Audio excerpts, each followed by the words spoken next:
اللہ سے دعا کی جاتی ہے تو عام طور پر کہتے ہیں اللہ اپنے حبیب کے صدقے میں ہمیں سیدھی راہ دکھا، اس کا موجودہ دور کے حوالے سے کیا کانسیپٹ ہے؟ جو کام بھی ہم اللہ کے ساتھ کریں وہ ایک عبادت کا جز ہو جاتا ہے اور اس میں کامل پیروی ہونی چاہیے حضور کی اور صحابہ کی۔ یہ صحابہ سے ثابت نہیں ہے۔ اس میں یہ ہے کہ ذرا بھی ہم ادھر سے ادھر ہو جائیں گے تو خطرے میں پڑ جائیں گے، مشتبہات میں آ جائیں گے۔ جو چیز صحابہ سے ثابت ہے اس پر اکتفا کیجیے۔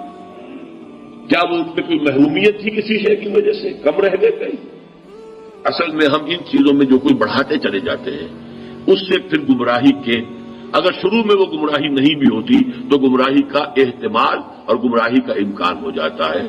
تو کیپ آن دی سیف وے، اور سیف وے یہ ہے کہ جو بھی چیز دعا کے ضمن میں جو بھی دعائیں صحابہ کرتے تھے جس طور سے کرتے تھے، حضور کو میں نے یہاں پہ حضور کے ساتھ صحابہ کو ایڈ کر لیا ہے، کیونکہ یہاں تو حضور کو کہنا کہ حضور کے صدقے حضور کے واسطے یہ اے اللہ ہمارا یہ کر دے، تو یہ تو گویا کہ اگر ایسی بات صحیح ہوتی تو صحابہ کرتے، حضور تو نہ کرتے کہ میرے صدقے اے اللہ میری بات یہ قبول کر لے، لیکن صحابہ تو کرتے نا۔